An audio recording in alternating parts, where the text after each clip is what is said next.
What's up? Welcome back to the 2018 college football podcast, the SNS podcast, I should say. This week, we are covering Notre Dame and the ACC, considering that Notre Dame is somewhat affiliated with the ACC. Last year, we lumped them in the Big Ten. That didn't really make any sense, so we decided to correct that this year. But yeah, saving the ACC for last, I guess, and kind of a merely coincidence. Yeah, I don't know. I guess this is this conference reminds me, at least me, a little bit of the Big Ten this year. I think the Atlantic is similar to the East in the sense that it's definitely the tougher division. I guess we could say that about a lot of these conferences, but like the Coastal is clearly pretty weak, Yes. as the baby As usual. going nuts. But yeah, I think there's two clear favorites in both these divisions, and we'll see if we have any surprises or not. But first, we're going to get into Notre Dame, a team that certainly is well known by any college football fan, traditionalists. They seem to be on paper this year certainly a playoff contender. So, Steele, if you want to go ahead, since this is your team and you're the expert, and Expert. I mean, you have all the inside info, I should say. So, I don't know. But yeah, what do you think about your boys this year? Another above average or difficult schedule. Not compared to years past, though. Compared to year, it's a little bit lighter, but compared to on the national level, it's always going to be one of the tougher schedules. Just with a partial ACC affiliation, playing a couple of tough ACC teams, and then they've got their typical rivalry games that they'll play with the renewed rivalry with Michigan, always going to play Stanford, USC, and then a couple other, annual or biannual rivalry games in there. I guess you can just jump into it and break down what they return on the offensive line. They do lose the two first-round picks on the line. I'm actually pretty optimistic with the line in general. They've recruited really well there. Harry Heastan, who's now with the Chicago Bears, coaching the line there, is off. But he did a really good job in a couple years cycles of recruiting, bringing in a really good couple years there. So I really believe their line is going to be pretty good. I don't think it'll be as good as it was last year, but it'll still be pretty stout. Nothing like what Wisconsin has or anything like that. But their center, Sam Mustipher, a lot of starts. They played two freshmen at right tackle last year, which got a lot of experience, so they can plug those guys in. Their guards are pretty stout as well, and they actually are pretty deep along the line too. So if by God an injury happens, they should be able to plug and play and kind of rotate guys along the line as well, which obviously we've discussed in the past is probably by far the most important aspect of controlling the trenches part of football. Yeah. Quarterback is obviously the biggest question mark. It's going to be for any team, specifically Notre Dame, especially this year with Brandon Wimbush, to see if he's improved in the passing game. Athletically, I think he's fine. Agile, mobile, very fast, big arm. Just about accuracy, getting his feet right and making the short throws. In the offseason, or late last year, the offensive coordinator even commented how he couldn't even throw a slant, which was literally removed from the offensive side of the playbook, which is pretty embarrassing, and obviously really limits you too in your play calling. So, by all accounts, practice reports, he's been kind of up and down. He's either been extremely precise and looking really good, or kind of going back to his wild card type self, where he's kind of hit or miss and kind of erratic at times. So a really big test for them week one against a really elite defense in Michigan. And we've talked about this off the pod. I would be willing, if he struggles to be able to stamp it and say, that's his ceiling. He's only going to be, so good to get you, 9 or 10 wins, or 8, 9, 10 wins, and not get you to the playoff. Whether that, means they yank him for Ian Book, who had showed some flashes last year in some relief duties, or if they go to the incoming blue chip freshman, Phil Jerkovic, who by all accounts has been looking really good and not really like a freshman in camp. I don't know if it would be too soon to pull him against Michigan, or at least at post loss if they do lose the game. With the new redshirt rules, you'll see Jerkovic play. I believe he can play up to 4 games without actually burning a year of redshirt. Yep. So I think their season is going to really come down to quarterback play. I think Wimbush is good enough to get them to the playoff.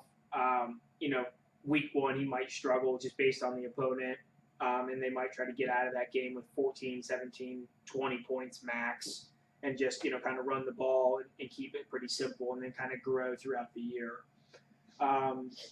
Receivers really like what they have in depth. They've got good size, a couple of experienced guys in Chase Claypool and Miles Boykin. You'll remember him from making the acrobatic catch against LSU in the bowl game. Yeah.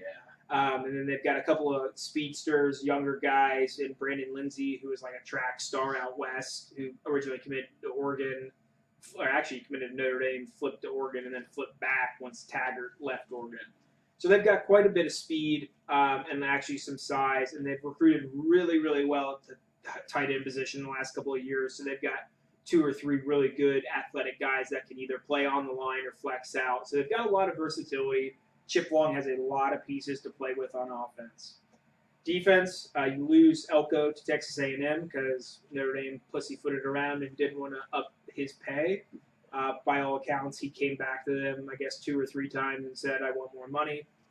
And I guess Notre Dame played kind of hardball after the second or third time and said, this is what you're getting. Mm-hmm. So he left. Disciple of his, Clark Lee, who was the linebackers coach last year, they wanted to keep it in-house. They promoted him, which was obviously, I think, a good idea to keep the same system, which was a really good success last year with the type of scheme they ran, generating a lot of sacks, a lot of pressures, more so than any year in the Brian Van Gorder system because he's an idiot and really bad defensive coordinator. And for Louisville now, we'll get into that in this pod. Bama's going to feast pretty much week 1, probably like 60 points. Yeah, probably. Notre Dame secondary, I like what they bring back. They bring back their 2 deep in every position, and they also stole a pretty big recruit in Houston Griffin, was a DB 4-star recruit from the state of Florida, which was kind of a surprise commit. So they've got him projected at getting some run time just in his freshman year, and they've got a couple of different safeties, either freshman or transfer in that are going to be competing for time. So they've got plenty of depth. They've got an All-American and Julian Love on one side, and by all accounts, Troy Pride has really improved on the other side. So if they're able to play one-on-one coverage, they're going to have a lot of flexibility in what they can do defensively in terms of scheme, especially if they can leave those guys on islands. I know they can leave Julian Love on an island. I'm not quite sure how they're going to handle either the field side or the weak side. Yeah. Linebackers, really good with Tavon Coney and Drew Tranquil. Not a lot of depth there. I think you're pretty thin in terms of the actual depth that they have. D-line should be fine. Jerry Tillery, they did lose, I'm blanking on his name, transferred to Georgia. One of their D linemen, surprise transfer. You can't beat Georgia out for anyone. No, Georgia wins in all battles. Georgia's the place to be right now. Let's be serious. Right. They've got a couple of young, actually not young, but now junior defensive ends that have kind of built their body type. They came in with either outside linebackers, but they've developed into more defensive end type bodies. So I think the defense has a chance to be really elite if Clark Lee, gets them in the right scheme or the right play call. I know the philosophy is going to be the same as Elko, so it's just kind of managing the actual play call. Like on a 3rd and 5, is he going to call it the same as Elko? Get the right guys in the right position. Yeah. But I believe they're going to be pretty stout on defense. Their offensive capabilities week 1 just based on their opponent in Michigan. But I think their offense, if Brandon Wimbush can be above average, especially in the passing game, they should be very, very, very potent. Running the ball, I wouldn't say as effectively just based on, how good they were at it last year, but I think they'll be better in the passing game too with all the targets. Mm-hmm. Special teams, you bring back Justin Yoon, Mr. Bow, is really good, accurate. He's increased his leg strength every year, and accuracy's been pretty stout. Punting's kind of hit or miss, either big booms or like 20-yard shanks. So we just need a little more consistency there. It really is hit or miss. But overall, I think it's a really strong group.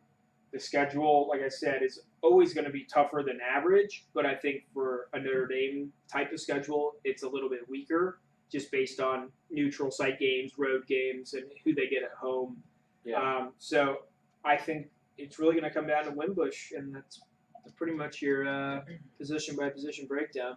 Okay. You gotta. What's your win prediction? I guess because Notre Dame, we can't say if they're gonna win a conference or something. So it's like, what's your win prediction? Well, I do think getting the Michigan game at home is obviously a huge help. And then I actually heard a pretty interesting stat. I think it was from the Bear on his podcast, where he said that Shea Patterson he's only started I think 10 games, and 6 of those games or something he has had 2 or more interceptions. So if he comes into Notre Dame Stadium and turns the ball over 2+ times, I think that's going to give Notre Dame a slight edge in that game, which is huge. I don't think that they're going to be undefeated. I think Florida State by late in the year is going to be a really formidable opponent. I think the same with USC. I know they're replacing their quarterback, so if they get any sort of consistent quarterback play late in the year on the road, that's going to be a tough game. Sure. I'm not intimidated by going to Wake Forest or to Northwestern. Syracuse is a neutral site game, essentially. Stanford's at home. And that'll be what about at Virginia Tech? That'll be a revenge type factor game with Stanford. At Virginia Tech, I'm not sold on them either. I think we'll hear more on that. Yeah, we'll get Corey. Will be on the pod here shortly, and he can give his 2 cents about Virginia Tech. But for what all they lost on the defensive side of the ball, and how good I think Notre Dame is going to be on their defensive side of the ball, I don't see that as a loss. Okay. I mean, Blacksburg's definitely a difficult place to play. Good home field environment. It'll probably be a night game, especially if Virginia Tech only has 1 loss or less going into that week. But I game day. You never know. No. Unlikely. Unlikely. But yeah, I see them as a playoff contender. I think their season's going to be dictated. That week 1 matchup's huge for Michigan and Notre Dame. Yeah. But even as a betting perspective, I like taking Notre Dame as currently a 2-point dog at home. You probably could wait that out to get it at 2.5 or 3 even. Sure. Because I think Michigan's going to be even though Notre Dame's a typically public heavy team, I think a lot of people are going to be riding that favorite. I think Michigan's even favorite. More public heavy. Yeah. I don't know. And there's Michigan under Harbaugh has been extremely very public heavy. and a lot of hype too under them this year. So Yeah. I mean, I think waiting on that number to get the 3, you're going to get a really good value of that. So I say if they win week 1, I mean, clearly whole season to play, but the arrow pointing up for sure towards the playoff for them. Okay. Yeah, I mean, you covered that pretty thoroughly. So Addison, whatever you want to add. Yeah, not much else to add.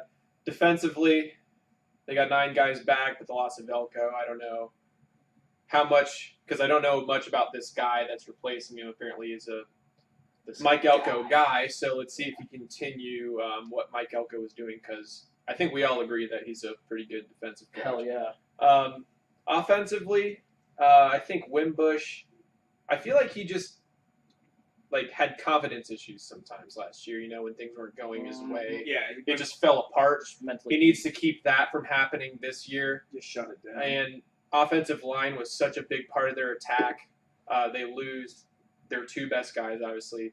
Big losses. You can't expect to replace those guys, but I think Brian Kelly has had a really good track record of getting good offensive line talent, so I think they'll be all right at that position. So good enough to still be a team that competes at the end of the season, possibly for a playoff spot. I expect them to at least get to November, with the playoffs on the line, even if they lose to Michigan week 1, they can afford one loss, of course, with this schedule and still be in competition for the playoffs. And then they get to November, and they got the big Florida State and USC games at the end of the year. So that's really going to determine their season, in my opinion. Yeah. Yeah, I think it's good for them that they get Virginia Tech in kind of a down year for maybe Virginia Tech possibly. Florida State, I think more importantly what Addison said though, like if Notre Dame, even if they lose to Michigan, they with their schedule, if they go 11-1, there's a really good shot they make the playoffs. Florida State, and we'll get into them later in this pod here. Florida State has an incredible amount of talent, but they are in a transition year with a new coach. That is probably, that favors Notre Dame, I think, especially with that game being at home. And then, as Steele alluded to, at USC, you're breaking a new quarterback. You do have a ton of talent on USC, but again, with USC, like we referred to in the Pac-12 pod, which you guys should check out, Clay Helton is kind of like a dog shit head coach. So I kind of favor Notre Dame in that game as well. So I haven't decided yet. I think we'll have a pod where we kind of do like a playoff breakdown or like who do we think is actually going to make it, have like some national title predictions or whatever. But I definitely am considering Notre Dame as a playoff team because I think their defense will be very good. And if Wimbush can, at least just be confident in like Addison said, like keep his confidence, not turn the ball over, then I think they have a good shot because I liked what they did last year as far as like getting more physical. I felt like Brian Kelly's teams were often very much like too pass heavy, and they really fed those horses last year. And I think, as Steele said, like maybe they won't be quite as good on the within the run game just because of what they lost. I think it'll be more balanced. But yeah, and that could be better for them in the long run. So good team, certainly a playoff contender we think, and I guess to wrap up Notre Dame, if we think they're like a playoff contender. Steele, do you think they're a national title contender or not? No. Okay. No, I think with their schedule, if they can manage it, I think they'll be in the discussion. Yeah. And I think they could sneak in, but do I see them beating Bama/Clemson or Ohio Right. State/Clemson like back-to-back weeks or whatever Sure. it is? No. I don't. I'm sure anything can happen, but in no way do I think I hear you. it's Yeah. gonna happen Yeah. for sure. Addison, what do you think the same? Or If they get there, they've got the talent level. do you think they're a national title contender? Yeah, I think so. Okay. I don't Didn't either. expect that. Yeah, I know that was weird. Like I would have figured like we would have thought that, but yeah, I'm trying to think of the games they've played against elite talent lately. yeah. Crushed A by few- Miami. Yeah, there was that game that just fell apart. When last time you played Clemson, that was a game you could have easily won. It was also At Florida State a couple years ago. At Florida State. Yeah, there you go. He was so happy when fucking Florida State won that game Yeah, too. of I don't course. know why. Yeah, it's weird. Well, I know Well, because I mean, to give it's give him shit, but yeah. All right, so okay, so we seem to think Notre Dame is a playoff team and potentially a national title contender, but. Let's get into the ACC They'll now. be in the mix, though, for sure. We had, and as we've done in the other pods, we had You one. passed it. I'm getting to it. We had one coaching change. Only one, yeah. Florida State brought in Willie Taggart from Oregon, he was only at Oregon for a year, and he was at South Florida before that, and he did a really good job of bringing South Florida back to relevance, I guess. I don't know if they were ever really relevant, but they were terrible. He got there. He made them definitely, like I said, relevant. He did okay at Oregon. He had some injuries. Herbert or whatever got injured, and then they weren't quite as good. But he's a respected coach within that community. I don't know a ton about him, to be honest, but what I do know is that he seems to recruit pretty well. One thing he's got going for him is I looked at this earlier today, is Florida State, the last 3 to 5 years, whatever time frame you want to use, they've actually out-recruited Clemson on paper. They have an incredible amount of talent on this team. The one thing I question about Florida State, for me at least, I don't know if you guys would agree, is that the one thing I know about Taggart is he likes to run his quarterbacks a little bit more than the average coach. And Francois and Blackman are both not really running quarterbacks, so that is a really key position where I'm not sure how that's going to work out.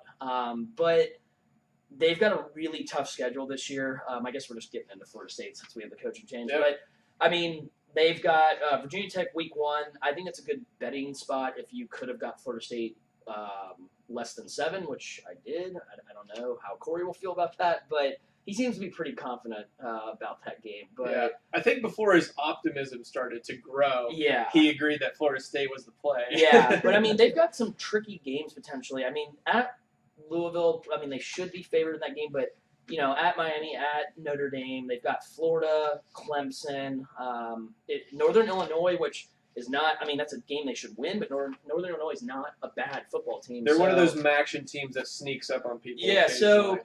But Florida State, I think, is a contender in this division. I know that it's probably likely that we're all going to pick Clemson to win this division. Clemson is incredibly talented once we get to them, but I wouldn't be absolutely shocked if Florida State did win this division because they do get Clemson at home this year. And Yeah. if they win that game and it comes down to a tiebreaker thing, you're looking at Florida State, being in the ACC title game and maybe a game away from the playoffs. So I think that's reasonable. I think that makes this team a playoff contender. I don't think they're a national title contender by any means, just because I think with a new coach, the transition is just going to be a little much, especially at the quarterback position, which is obviously very important. So, how do you guys feel about Florida State, though, this year?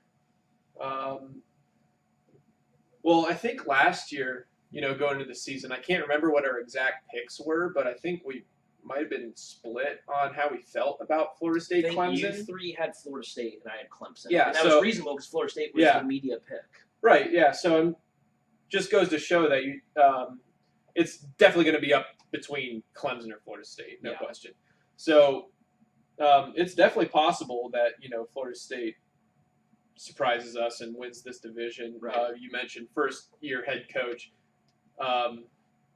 Usually don't see first-year head coaches doing something on the national level. Yeah. The thing I'll give Taggart is that he's got a lot more talent than the typical first-year head coach. Yeah, he's got a lot. So I like that. I expect Florida State to have a bounce-back year from last year. They've just got too much talent not to, in my opinion.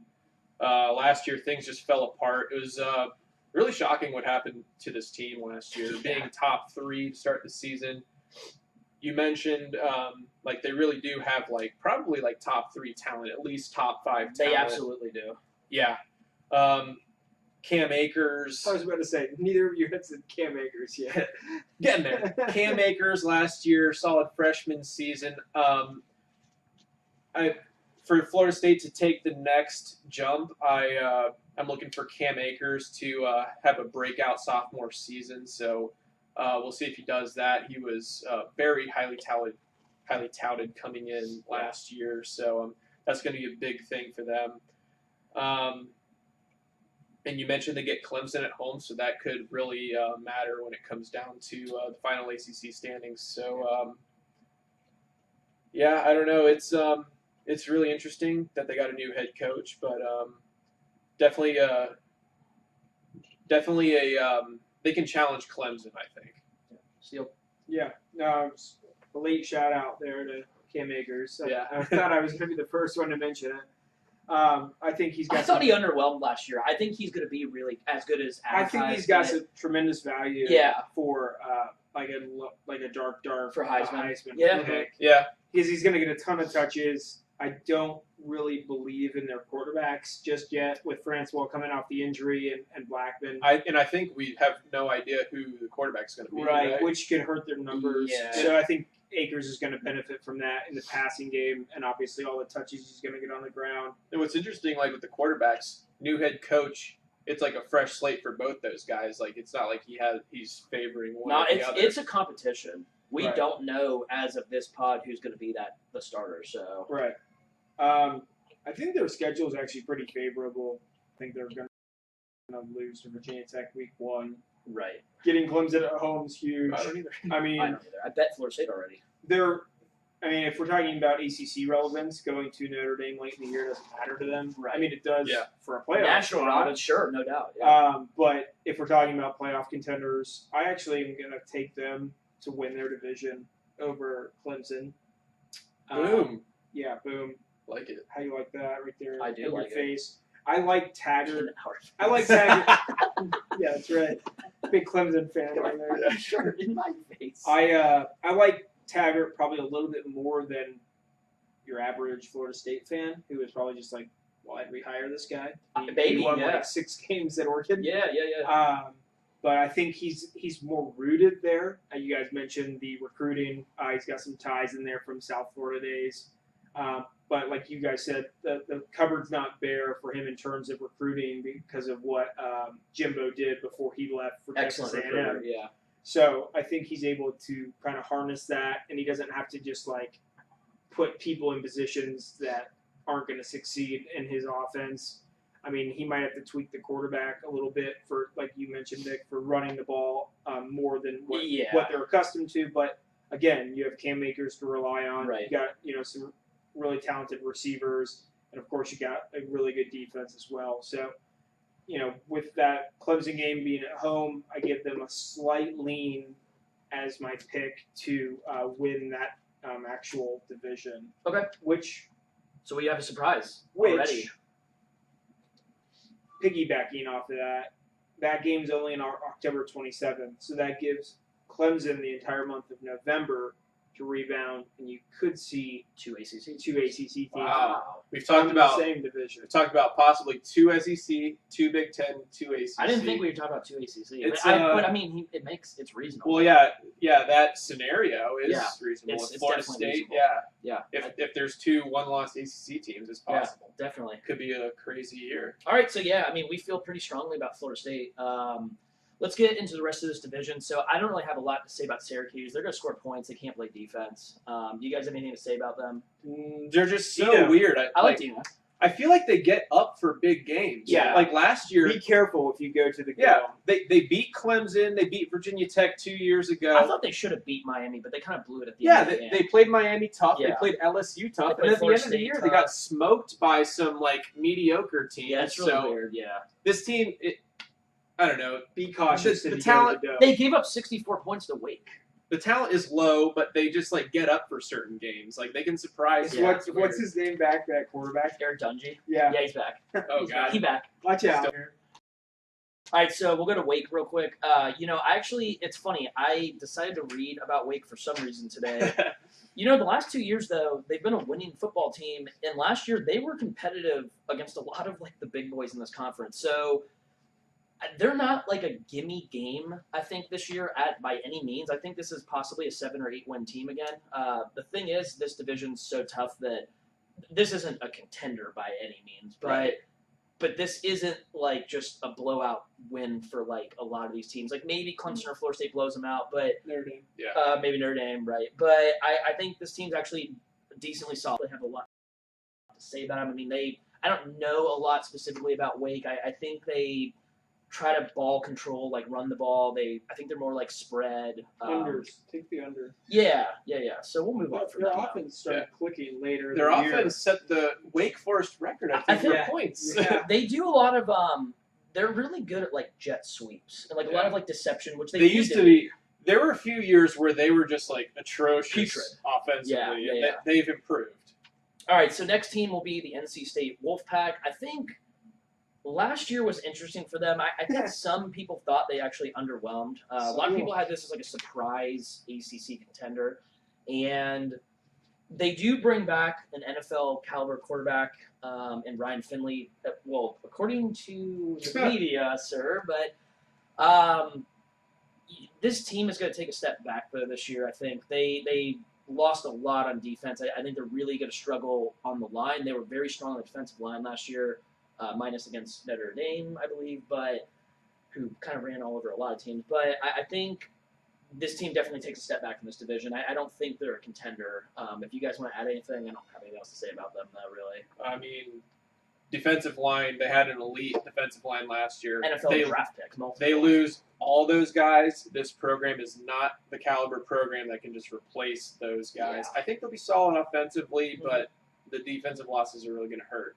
Do we think could be potential for some overs with them. I mean, if it's Yeah, I can see that. Yeah. I mean, a lot of these ACC teams, They like lost these, like all their playmakers too. Yeah. They're starting a freshman running back. The receivers, I don't even recognize their names. so they might I mean, be they back. have Finley. That's They really just have Finley. Yeah. And you kind of scoffed at the fact when I said he's possibly an NFL Yeah, quarterback. because people were all happy about him not throwing interceptions. it's Like, not. like, This fuck is that. not a Like, quarterback. That was play calling. This is not a quarterback year, in my opinion, Yeah. as far as college football. I think Yeah. it's. Like I don't. Yeah. Well, when they're talking about like the NFL like first round quarterbacks are like Drew Lock. We're talking about Justin Herbert, yeah. Locke, and like guys like Ryan Finley. These guys you know, suck, man. Yeah. Like, come on, they're good college quarterbacks, but they're not NFL. it's the year of the running back, right? Yeah. We're talking about Dobbins, Cam Akers, Cam J.K. Dobbins, Jonathan Taylor, Love. Bryce Love. Yeah. Yeah, it's the year of the running back. All right, ground and pound. Louisville. Brian Van Gorder, defensive coordinator, baby. Hell yeah. he's back. So Louisville loses Lamar Jackson, which clearly is a huge loss of production on offense. He was an incredible college talent. Like I said, college talent. College talent. Yeah. He was a Heisman Trophy winner. He was very, very good. And, with Bobby Petrino, they very likely will be pretty good at offense. They do have new quarterback, Jawan Puma Pass. Puma is, I've read, potentially a good replacement for Lamar. We'll see. I mean, nobody's going to be as good as Lamar, I don't think, for them. But Petrino's offenses are usually pretty good no matter what. I think the question will be on defense. The problem is they don't bring a whole lot back on defense.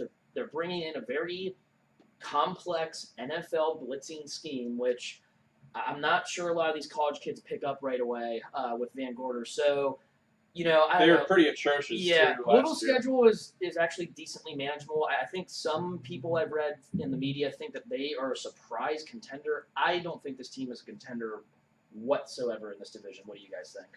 Who recruits better, Notre Dame or Louisville? I mean, is that a real serious question? Why are we debating between you two?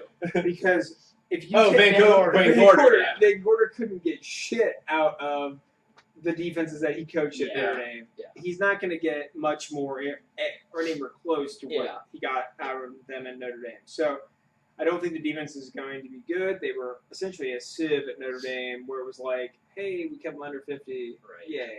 I mean, could Louisville surprise and finish third? Maybe. I don't think so, but they're not a contender, so it doesn't really Yeah. matter. No. Yeah, I mean, this division, I think third through really six is up for grabs. Maybe even 3 All through those 7. teams are going to be like 3 or 4 losses, Yeah. so they're not going to compete for the division. Yeah, I got to point this out sure. for Louisville though.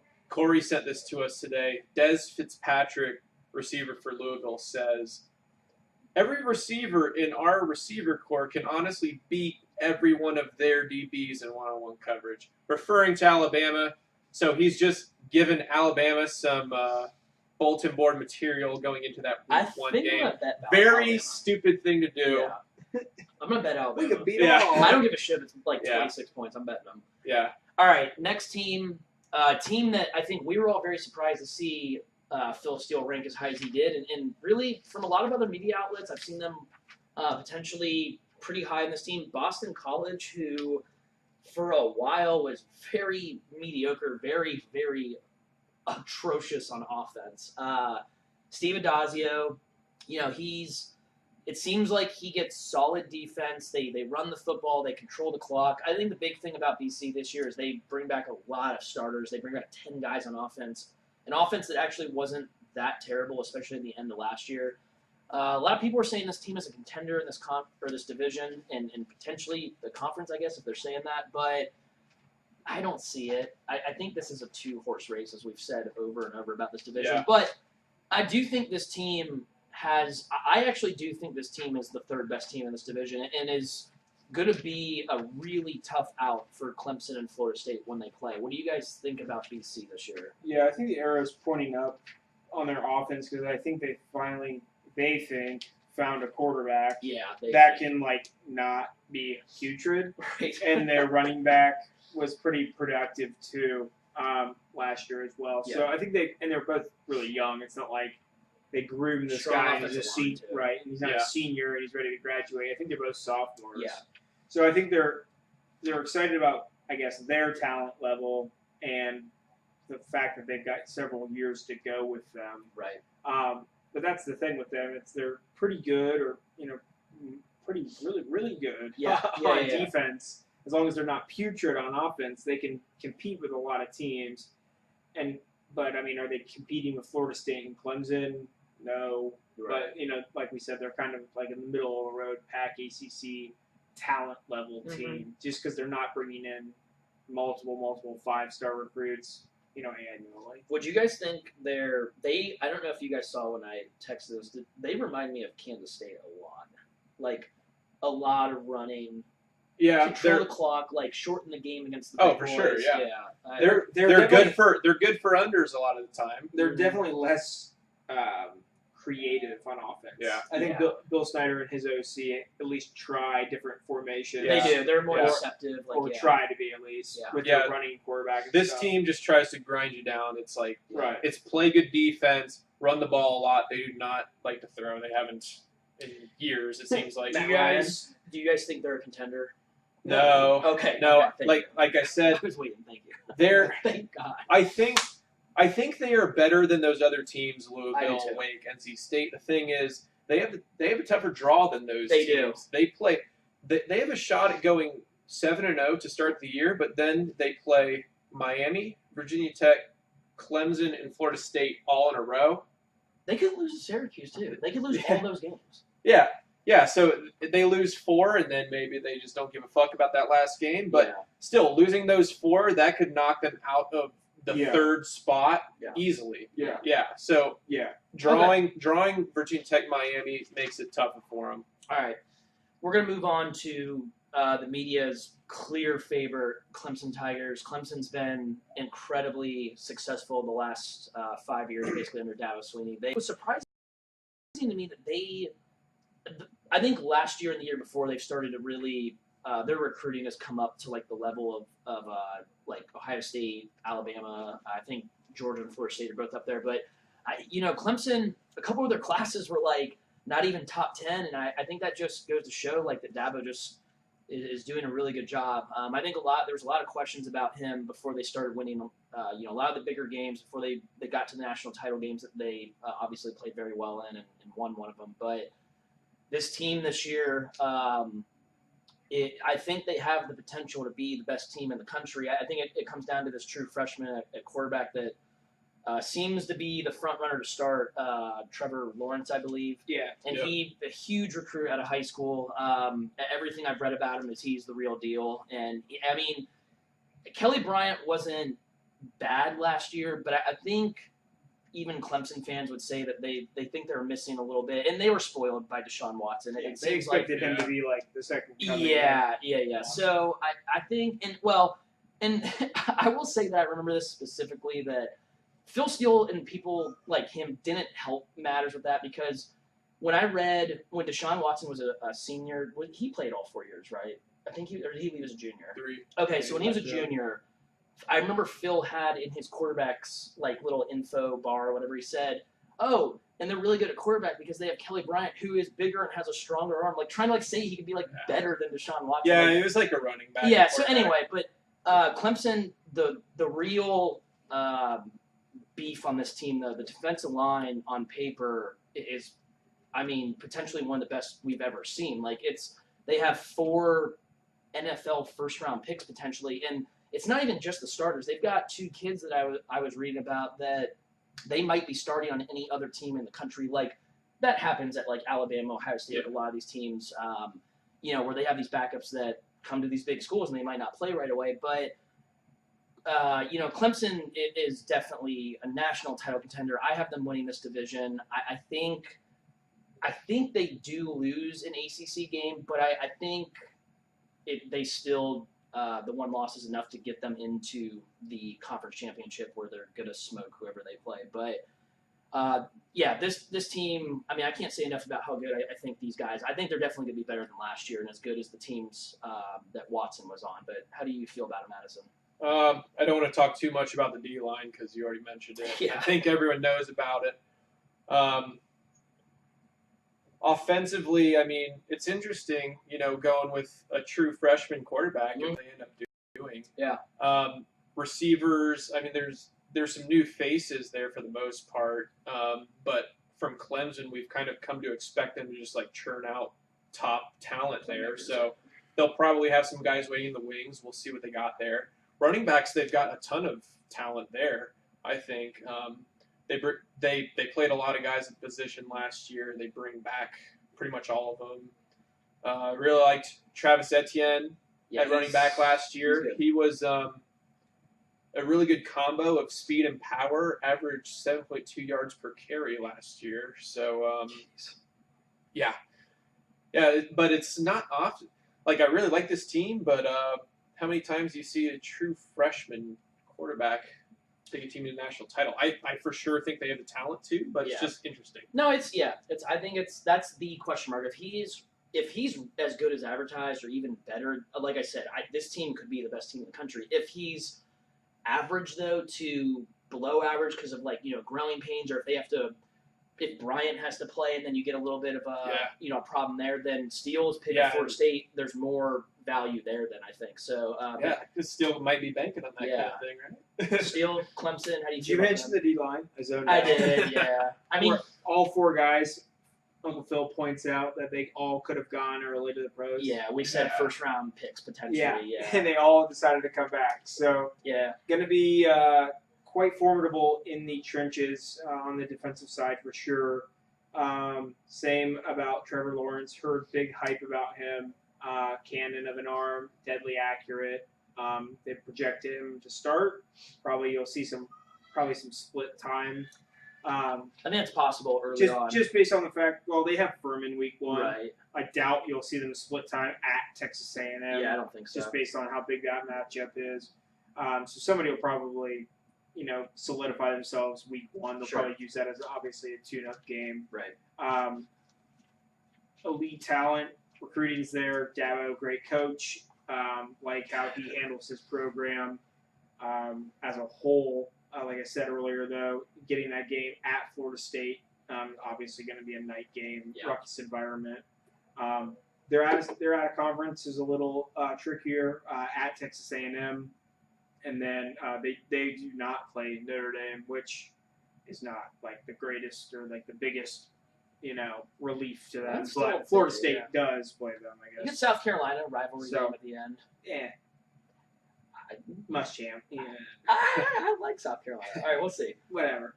But like I kind of pointed out earlier, I think they can still have that hiccup because that Florida State game's not as late in the year. Yeah. And then they've got 4 winnable games after that with Louisville, Boston College, Duke, and South Carolina, and be one of those kind of like Bama type, we're good enough to be in the playoff, but we didn't win our division type deals. Yeah. Yeah.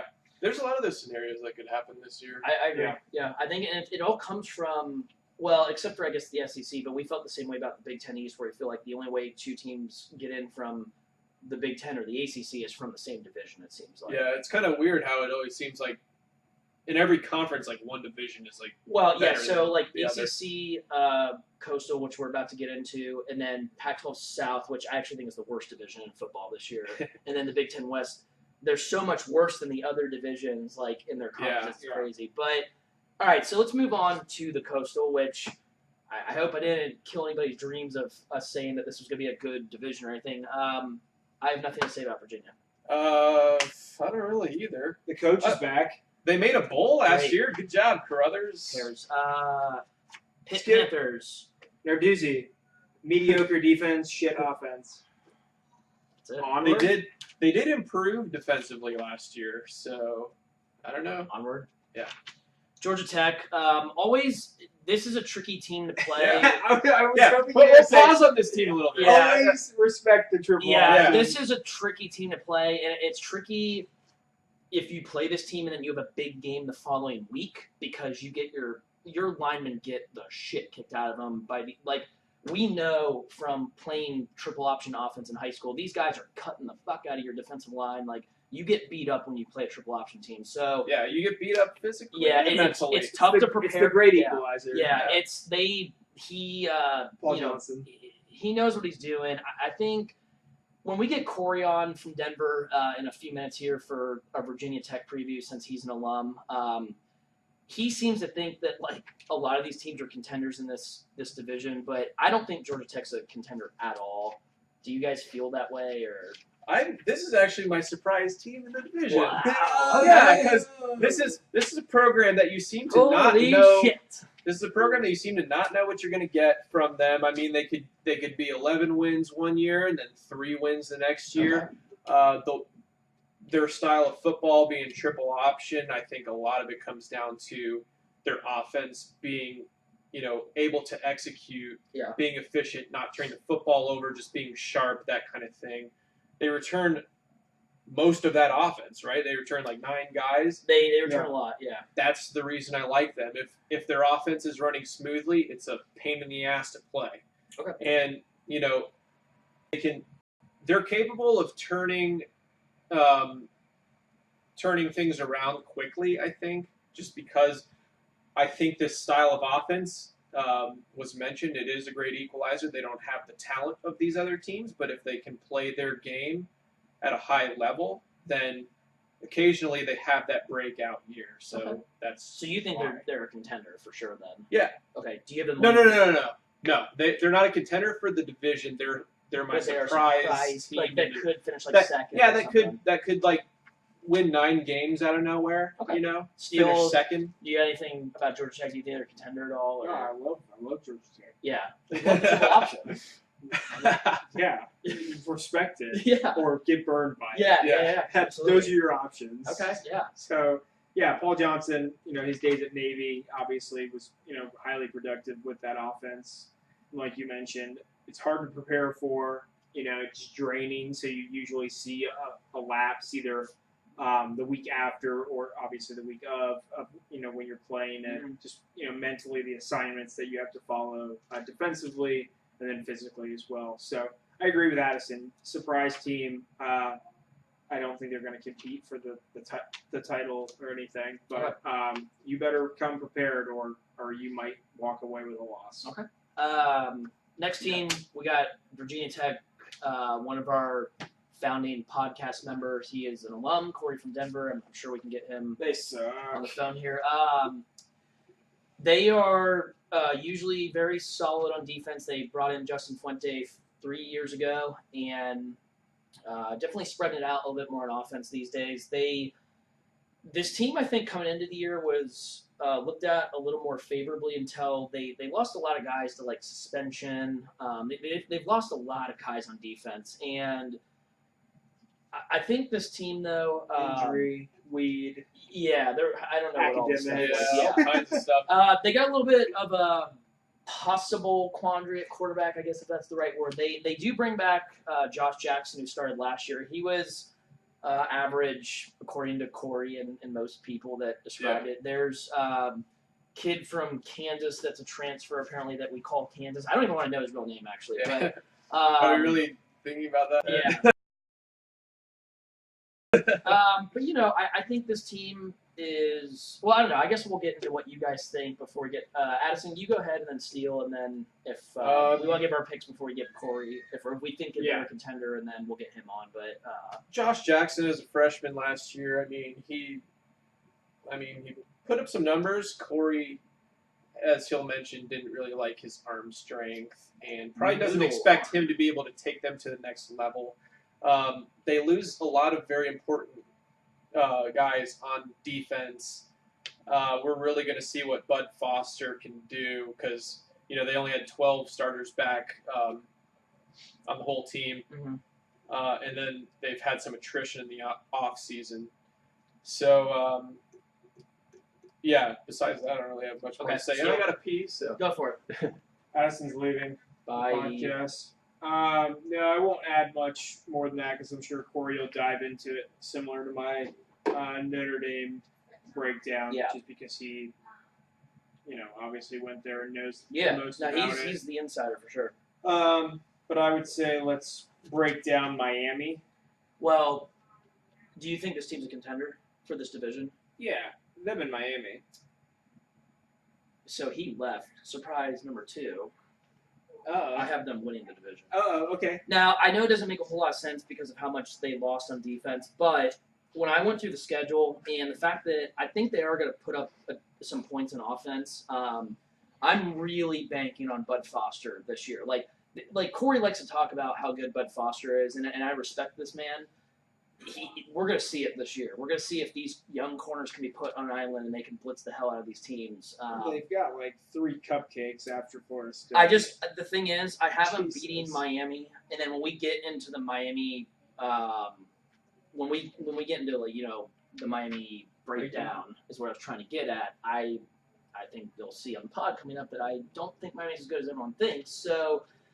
Just the way that it's scheduled up, and for some reason, everyone's just so down on them, and they've been so solid usually. I think they come out of it. So they could lose at Florida State. I think they do lose to Florida State, which doesn't impact their division. Right. They could lose a home game to Notre Dame. Again, doesn't impact their division. And I think they lose that game. Right. And then they could beat Miami, and then everybody else in that division's pretty much trash. So, Duke and UNC are supposed to be the other contenders. I have Virginia Tech winning both those games. Yeah, so I could see them having 2 or 3 losses, but winning their division. So I told Corey I think that they're going to win the division with that. And I don't know if you missed this, but we had surprise number 2. I actually have Virginia Tech winning this division. Who said that? I did. Who said that? Yeah, I told Steele, I think the schedule, I think they beat Duke and North Carolina, and I think they beat Miami. Miami at home. But right? I think they have 2 to 3 losses and they win the division, because I think, when we get to Miami, but I think Miami's overrated as fuck. So that's a surprise. Duke, let's skip that. Do we just want to skip Duke? I mean, but I don't have much to say about Duke or UNC. Yeah. They're basketball schools. Look, come on. Okay, first of all, media and a lot of people think that UNC is going to be good this year. They just had a ton of guys suspended, and they sucked already. They're not good, man. They're not good. We're not talking about them on this pod. So it's a football pod. We're going to talk about basketball schools. All right, the U, Miami Hurricanes. Media has this team as the overwhelming favorite in this division. They have been forecasted to be a national title contender. As Uncle Phil says, Miami is a legitimate national title contender. Well, I usually really respect Uncle Phil, but this is, to me, ridiculous. This is the most overrated team that I've seen in a long time in college football. Now, I'm not saying this team doesn't have talent, but I do not believe in Malik Rozier. I think the offensive line is very spotty at best. And Mark Richt in his career has been a solid coach, but he seems to not get it done when it matters the most. True. And I just feel that this team is getting ahead of themselves. I think the hype train is steamed a little too far ahead, in my opinion. So, Steele, why don't you give me a little Miami breakdown? I'm with you on that. Week 1 gets LSU. It's going to be a slugfest. I think we all kind of expect LSU to compete in that game and possibly win it. They get Florida State at home, but I think we all agree Florida State's got equal, if not better, talent and possibly a better coach. I think Florida State wins that game. But then to the point that we just kind of brought up about Georgia Tech, they play Georgia Tech November 10th, and then the following week they play at Virginia Tech. Yeah. So if it, like we said, mentally and physically draining by playing that triple option team, Virginia Tech could snipe them at home and steal the division from them. I would be pretty split on my decision on who's going to win this division. It's going to be one of these 2 teams, Virginia Tech or Miami. I'd probably lean Virginia Tech, just based on the schedule breakdowns. Like we kind of pointed out, Virginia Tech could lose to Florida State, lose to Notre Dame, and still win their division. So there's 2 picks for Virginia Tech? Could be. Wow. We'll see once we get Corey on. But that would be shocking. So, I thought I was going to be the only one. Let me give him a get him on there. Addison, if you want to say anything before we get Corey on. Well, I'm gonna take Miami. I'm surprised I'm the only one taking them in the division. Corey might have them. The reason I'm taking them is because too many question marks for Virginia Tech and everyone else in the division. And I think that's more than reasonable. I mean, this team's clearly Miami. The schedule does break down kind of interesting. It does make it possible that they could get jumped by Virginia Tech. So it's not a complete certainty, but Corey. Hello. Corey. You're on the pod. Oh, hey guys. What's up? Why don't you give us your full ACC breakdown from division to division? picks and conference winner. Oh, just the complete rundown. Well, and if you want to give us a little insight on Virginia Tech, if you want to too, since Steele took 12 minutes to do a Notre Dame preview, so you can do whatever you want. But yeah, go ahead. You said I was the expert. I did say that. I'm not saying you're not. Go ahead, Cord. Oh, sure. Well, I mean, I think it's pretty evident that there's one prohibitive favorite, and that's Clemson, obviously. And they are, in my opinion, the only team from the conference that has a legitimate shot to win the championship overall. I would say that the rest of the conference is probably full of a lot of question marks. We can start in the Atlantic and kind of just see who else, if anyone, might be interesting. And I think that there's been obviously the next team would be Florida State, but there's always the big question mark of you have a completely new system coming in, Willie Taggart, and then you have some holes to fill in defense. I mean, I think they lost 2 up front, and they lost their entire linebacking crew and 2 in the back end on defense, so they have quite a bit to replace there. They have plenty of talent. Of course, they recruit as well as probably anyone else in the conference. So that'll be a big question mark for them. There's been some love for BC being a dark horse contender in that division because of A.J. Dillon and their stout defense. So you put those together and maybe they might have something. I still question whether or not they have enough coming from the quarterback position that they could string together an actual full season. They might be a team that drops an upset. That they could look out for a Clemson hiccup. They tend to drop one weird game every year, it seems like. So UC might be the team to look out for there. I think Louisville is also a very question mark, team. They obviously lose one of the most electrifying players I think we've seen last decade. But Petrino is actually, he's got quite a track record of building really good offenses.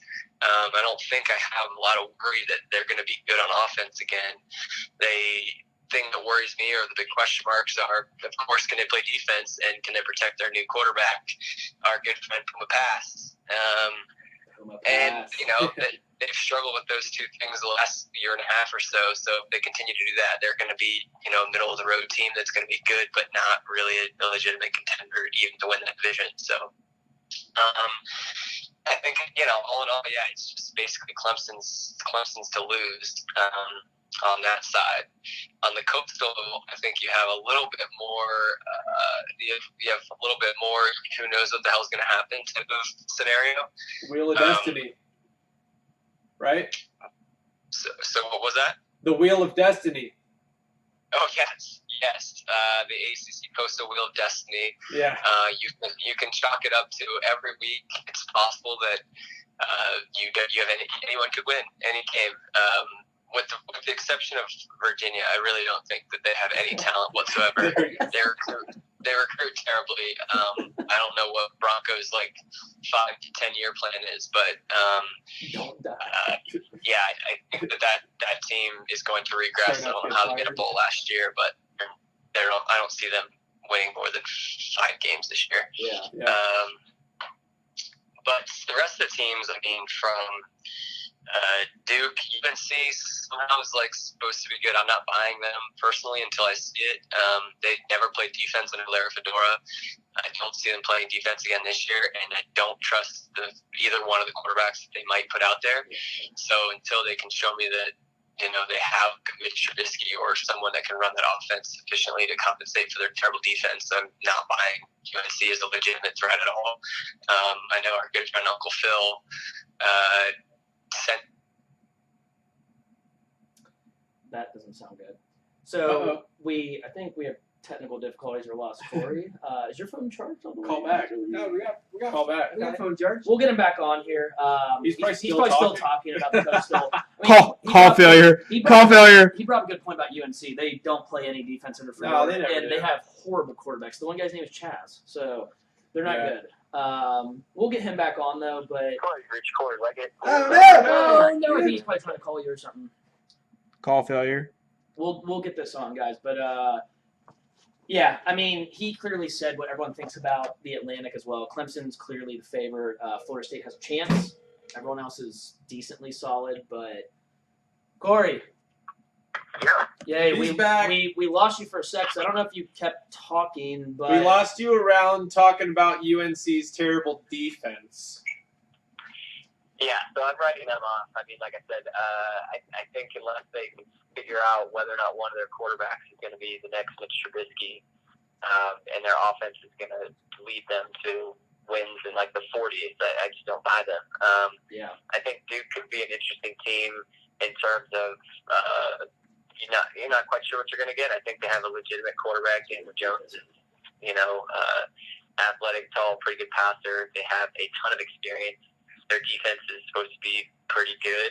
They have a fantastic linebacker.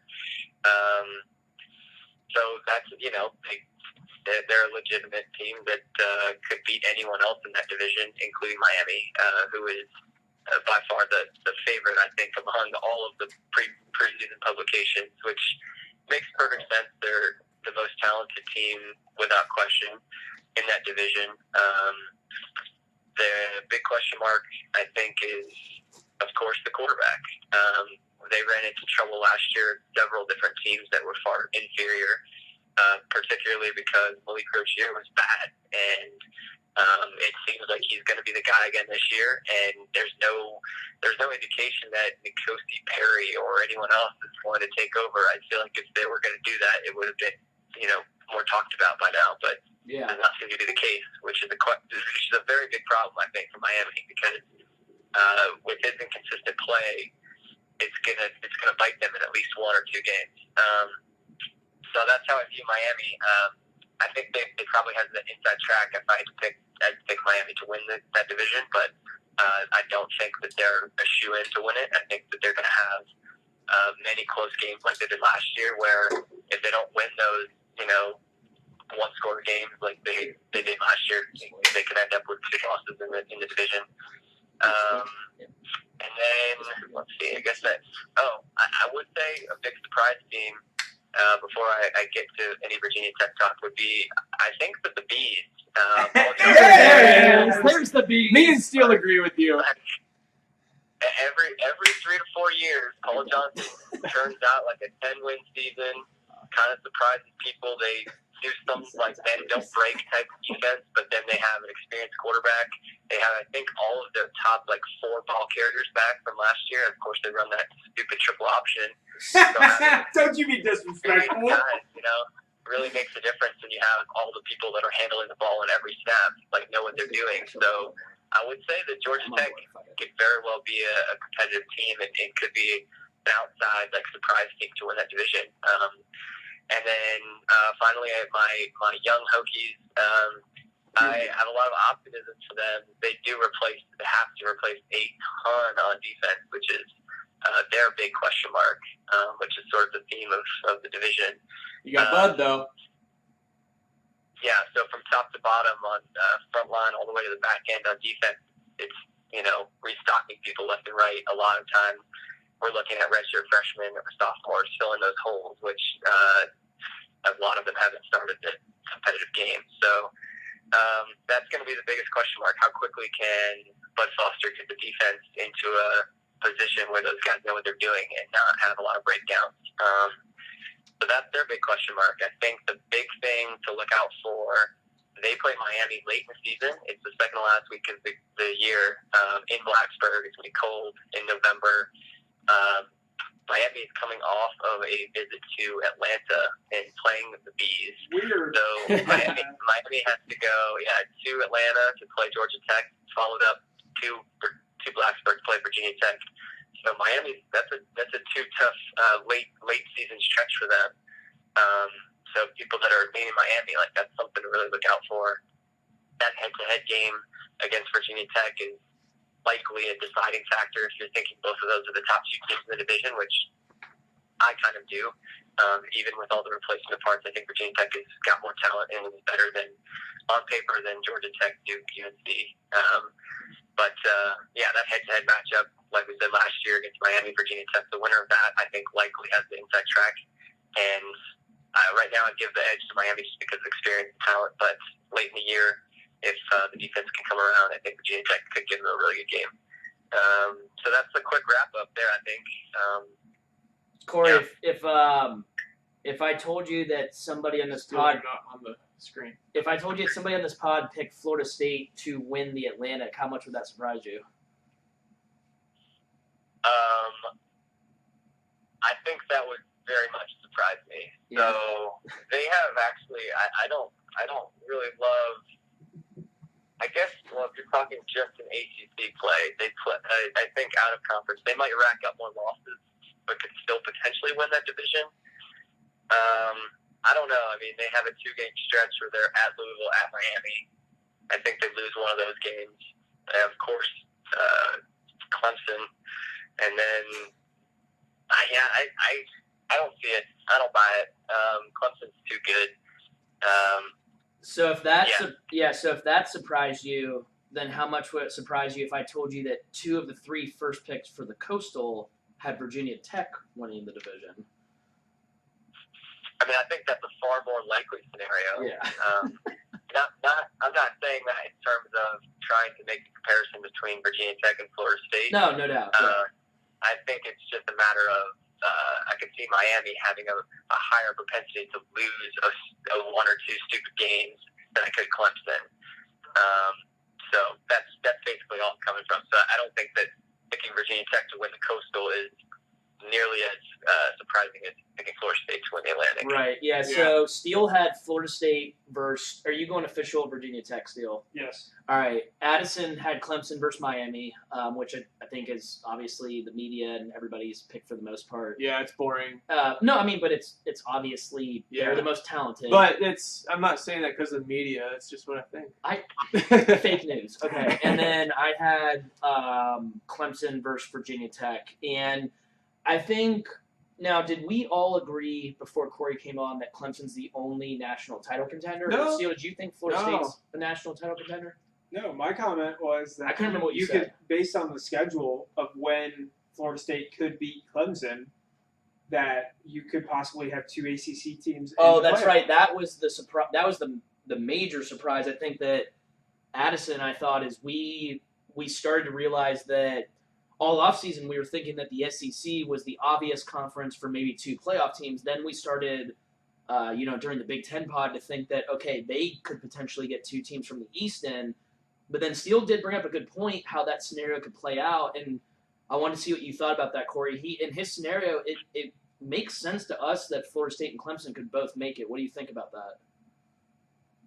So in that scenario, we're assuming Clemson's only loss is to Florida State. Correct. Yeah. Which is in like early or mid-November or no, October. It's late Away October. game. Yeah, last week of October, they play at Florida State. Right. And then Clemson has like 4 winnable games after that. Yeah. So then we're assuming, that's a big assumption. I've already kind of cast my doubt for Florida State. So in that scenario, Florida State would obviously have to also be 11-1 or 12-1 after winning the ACC title to make that to seem a possibility. I'm looking at their out-of-conference. They have at Notre Dame and Florida both. I see them losing at least one of those 2. That's They also definitely have one of the tougher road out-of-conference schedules. Yeah. Yeah, so, I don't know. Then they'd have to sweep the entire ACC. I think that's difficult to me with road games at Louisville, Miami, and NC State. I don't know. To me, it's just there's too many. Florida State would have to. I don't see it. Okay. Corey, do you have officially Clemson versus Miami then?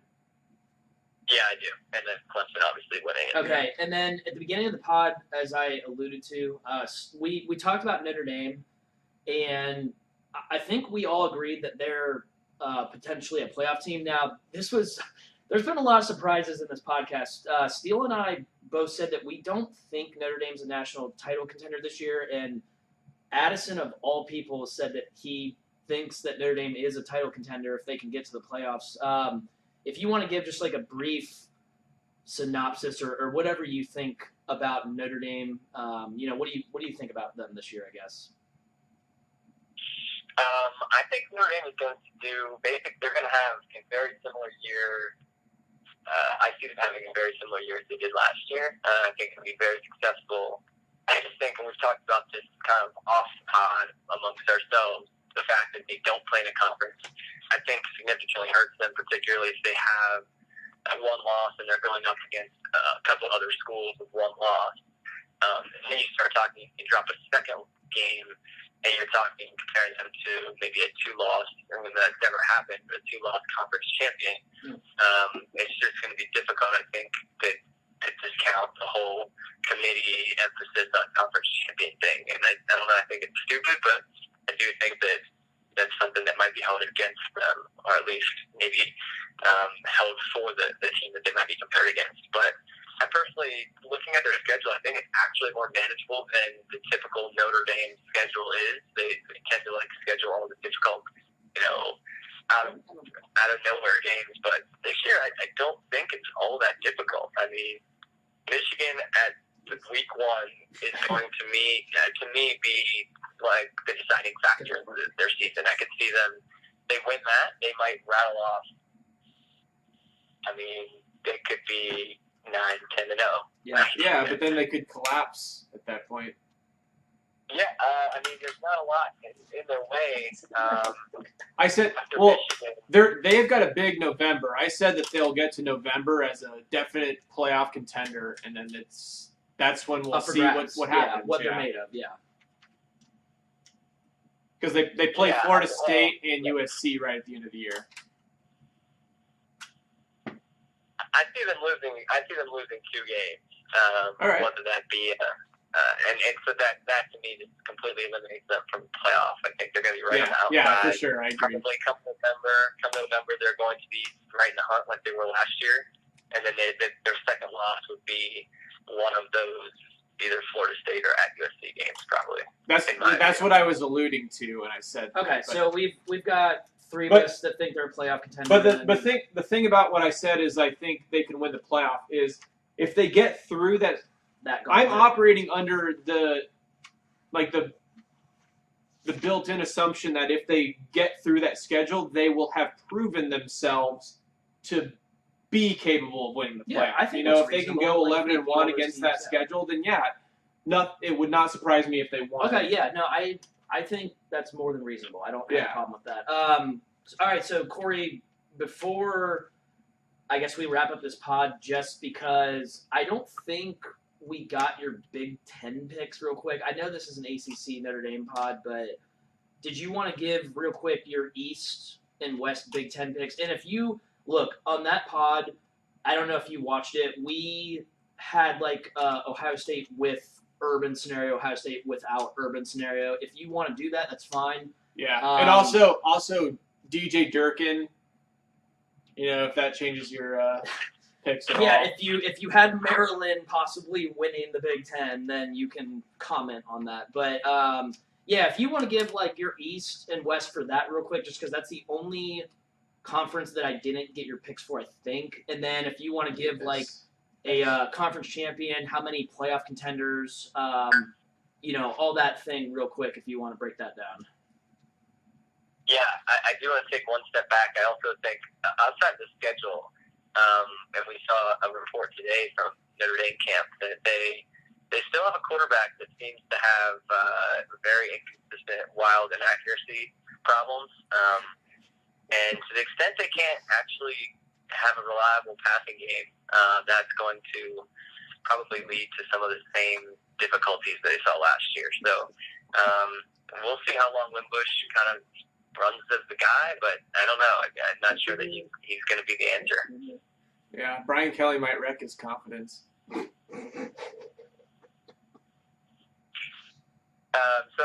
it back to Big Ten, I'm going to be pretty boring. I was waiting for a response.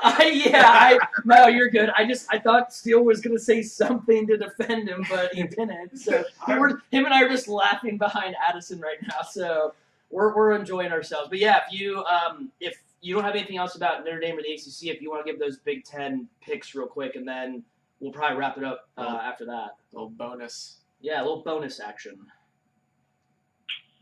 Yeah, I think I'm going to be boring again and go with the favorites simply because talent disparity and everything else. Ohio State from the East. I don't care if Urban's coaching or not. They have enough experienced coaches on the staff where they could. It's not like a fickle situation. They have other guys that have been there that have been coordinators, head coaches at all levels. They have plenty of coaching talent in there to keep that train moving right along. I think Wisconsin in the West is very, very much a shoe-in to me. I don't think there's anyone else out there that can even really compete with them this year. I will say I am a big fan of Michigan this year. I don't know. I mean, it's going to be interesting to see how Khakis and Pep Hamilton and Jim McElwain and however many other offensive coaches he has brought onto the staff, like how they actually shape patterns. But they have a couple good receivers. They always have a good white tight end. They have 2 good running backs, and their defense is absolutely amazing. If they can sneak past Notre Dame in week 1, that would be I think if they don't win that game, I think they're probably not going to make the playoff.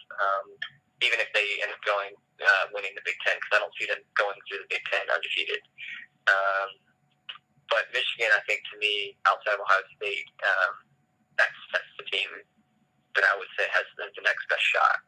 I think Wisconsin and Ohio State both have legitimate shots to make the playoff. I think Wisconsin could very well enter the Big Ten title game undefeated. And if they obviously win that game, it's been pretty close the last couple of years, then they would be in the playoff.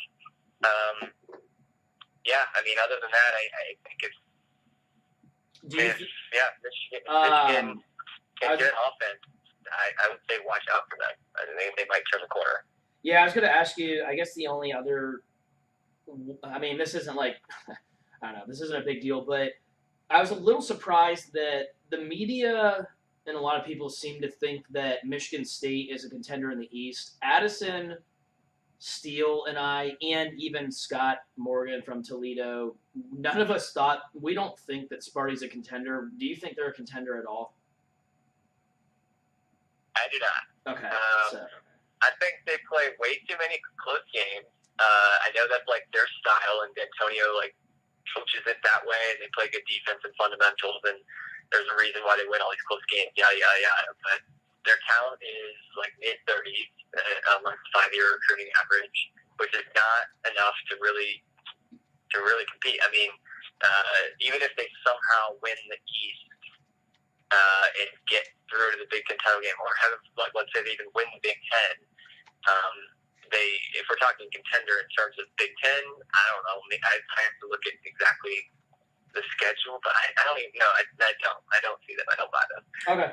Yeah, no, I was just curious just because I was a little surprised that we all unanimously thought that they weren't, but it seems like the SNS pod, we aren't buying them as a contender this year. Like we think they'll be potentially as good as last year, Addison and I were saying, but they could have a worse record just because of how tough the East and the conference might be for them. But but this is an ACC pod in Notre Dame, so I'm just glad to get your picks for that though, real quick. So, I guess to wrap it up, we seem to think the ACC is. It was a little more interesting of a pod than I thought it was going to be, just because we had some surprises.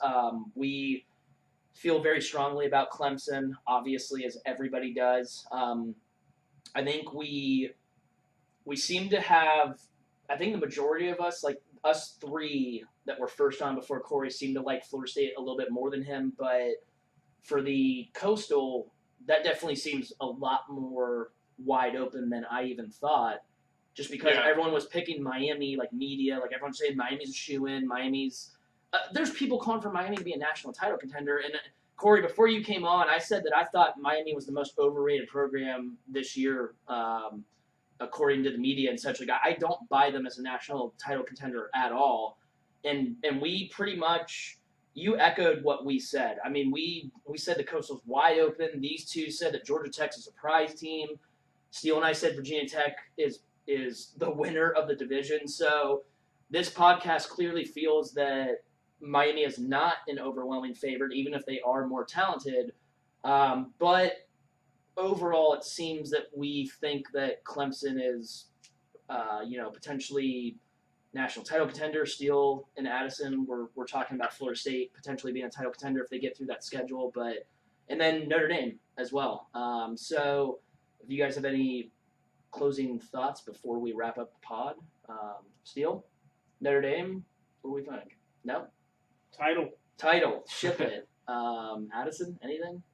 This conference typically, it's a conference where there's not really any terrible teams. Really, you don't have like your Kansases, you don't have Rutgers, those type of teams. So, and then there's a lot of mediocre teams. There's a lot of teams that will.